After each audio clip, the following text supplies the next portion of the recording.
Hello and welcome to Gadget Joe, and today we take a look at the Antec Df600 Flux.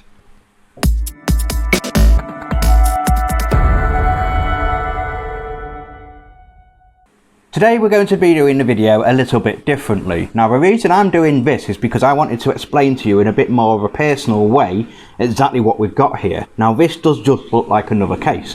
This is in fact the Df600 by Antec, and this is part of their Flux platform. Now the Flux platform actually stands for Flow Luxury. It's a new idea that's been generated by Antec, and it's actually quite a simple idea, but something that not many people really have actually put into place.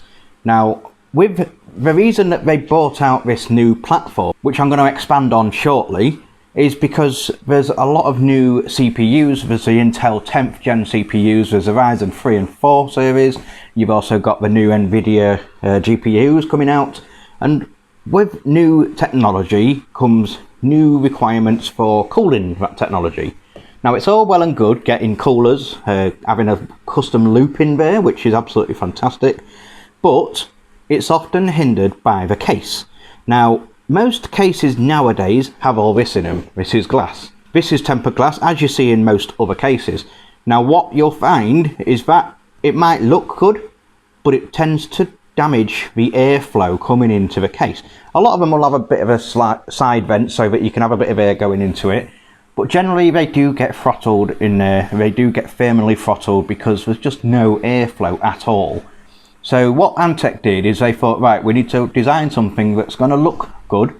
You've still got the modern aesthetic about this, and you've actually got quite a gamerish feel on the front here with the aggressive lines and aggressive styling. But we need to focus on the air intake, the airflow through the case. What exactly is the Flux platform? Well, what they've done is, if we just remove this panel, what Antec have done is they've taken what is a standard layout on a case. You have the motherboard tray, the PSU shroud, the fans on the front, the fans on the top, the rear exhaust fans, the expansion bays. Everything looks pretty normal. But what they've done is they've focused on maximising the airflow. Now how they've done that is, normally when you've got a case, the air is brought in through the front.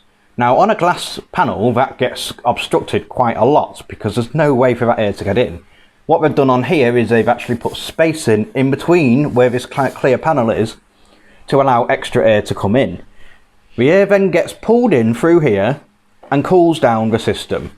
The system is then obviously generating heat, and that gets exhausted through the rear, usually by one fan here or a few fans on the top here. And that's all well and good, but then when you throw a GPU into the equation, you'll find that that GPU tends to generate what's known as a hotspot.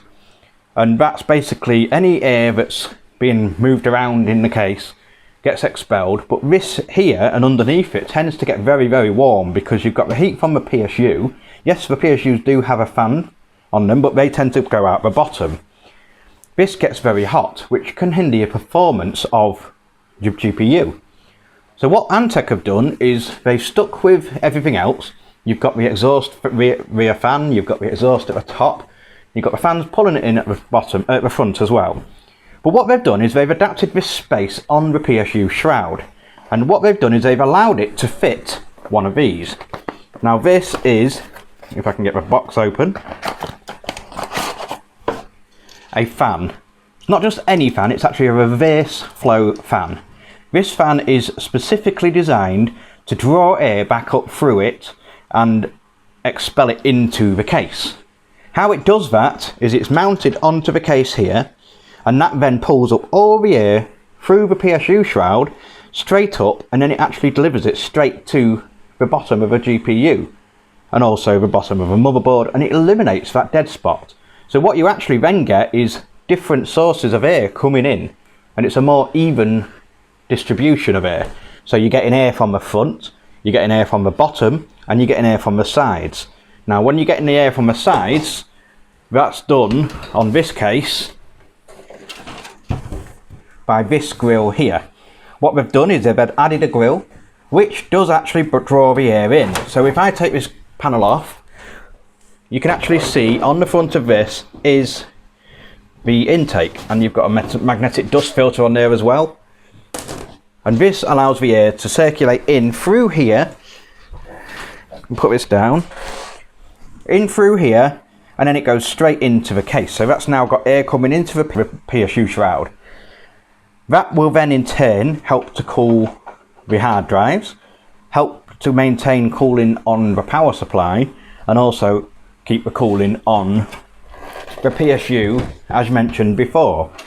This then, by adding a simple fan and allowing it to breathe, this then makes the whole case a fantastic environment for air cooling.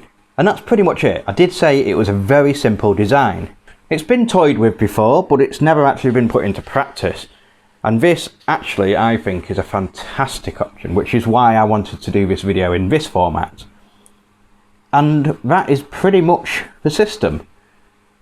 If you like the system, if you think that it's going to work, if you think it's going to improve everything, let me know what you think in the comments.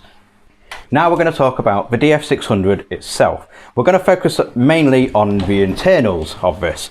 This is a very standard layout, as we mentioned before, just with the addition of the Flux platform.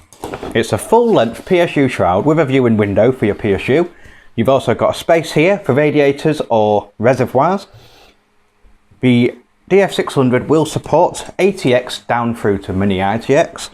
There is space on the front for either front mounting or rear mounting a 2.5-inch SSD drive or a 3.5-inch hard drive above this. These also double as radiator mounts or your water cooling pump mounts. You get the standard 120mm included at the rear. It would have been nice to see this with an option of 140, as I mentioned earlier, but it should do fine with the extra cooling. As far as the front goes, you get the three 120mm fans included, and they are ARGB as mentioned before, and you also get a dust filter included. Now this is just one of those little touches that you don't get in many cases, which is actually quite welcome. Move to the rear, and move this fan out of the way, and you get a pretty standard layout. You get the rear exhaust, rear I/O, motherboard I/O, 7 expansion slots with a removable cover, and a PSU drive tray, so securing your power supply into place. Move to the back of the case, and you get a very familiar layout.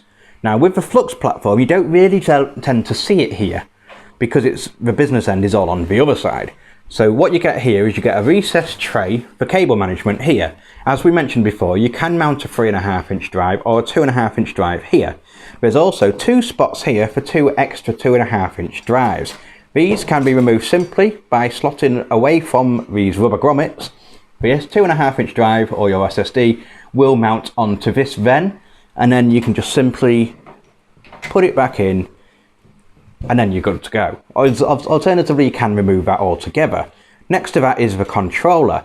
This controls the ARGB fans, the LED lighting, and the fans themselves. There is mounting points for up to 6 RGB strips or RGB fans and 6 PWM fans. This is controlled via a SATA power connector, as we mentioned earlier, and then you can also connect it to your motherboard to allow all the lights to work through your motherboard sync and to control your fan's speed. As far as I/O goes, you get the standard USB 3, you get the audio header, and you get the power and reset header. But you do get included these straps for cable management, and as I said before, because it's recessed, it actually hides it quite well. You do get 2 more of these in the box as well. As far as mounting in the PSU shroud goes, you've got plenty of space for even the larger PSUs with a solid rubber footing here to prevent any vibrations and also to protect your power supply. Underneath here is another dust filter for your power supply. So we're already on to 3 dust filters. As far as hard drive mounting, you get a standard tray in here which allows you to mount either an SSD onto or a 2.5-inch drive. There is only one in this, but you can actually mount another hard drive on top of the caddy itself. There's plenty of space for cable management, because let's face it, everybody shoves them in there. Once they're all in there, everything's going to keep cool as well, because you've got that added additional ventilation on the side. Move to the front and you get that modern gamer's aesthetic. It is actually more probably aimed at gamers because it has got quite an aggressive stance to it. Although it does look nice if you've got the LED fans set at just white or a static colour. This is a clear plastic front. It's actually smoked, but it's got plenty of space to allow plenty of air to come in. You can remove the whole thing, which is a bit tough to do. And then you can see that clear panel. And also you can see those extra spaces for the airflow. On the front you get 3 included 120mm ARGB fans. There is space for up to 3 140mm, and as far as radiator mounting goes, you can have up to a 360 or a 420mm radiator, so it's pretty specced out as far as fans and radiator support. Move to the top of the Df600 and you get, yet again, another magnetic dust filter. On the top here you get mounting for extra fans on the top. Now this will support 3 120 or 3 140mm fans and also cater for a 360 or a 420mm radiator also. Again, ventilation is very good with this design. It's actually really quite sturdy. The whole case is actually quite sturdy.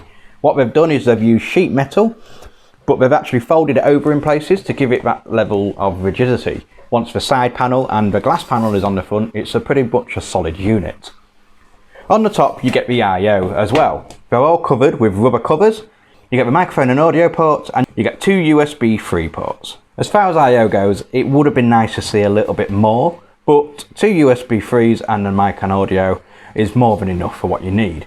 You get a large power button, and then underneath that you get a RGB LED toggle. This allows you to flick through the lighting modes, as you can see shortly. And that is pretty much the Antec Df600 Flux Edition case. The Flux platform is, as I've said it many times, a very simple platform, but it's something that actually really is quite ingenious. It's going to add that extra bit of stability to your system. Not only is it going to add stability, it's going to aid in your airflow, aid in your temperature, which in turn increases the longevity of your components, and we all want that, especially with the prices of them at the moment. I'm left quite impressed with this.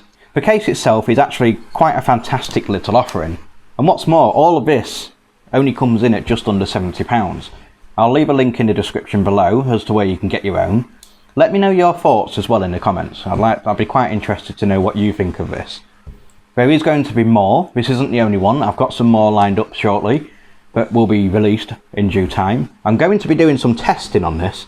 What I'm going to be doing is putting a temperature probe inside the PSU shroud, in here, in the case itself, and then obviously recording the temperatures recorded on the GPU and the CPU also. I'm going to compare that with 3 other cases from different manufacturers to basically see just how effective this system is. So be sure to check that one out when it's out. What I'm going to leave you with now is the RGB lighting effects. Again, you can flick through these through that button on the top, and there's a ridiculous amount of modes available, and obviously you can then connect it to your motherboard for extra effects. And that's it. So I'll leave you with that, and I'll see you in the next video.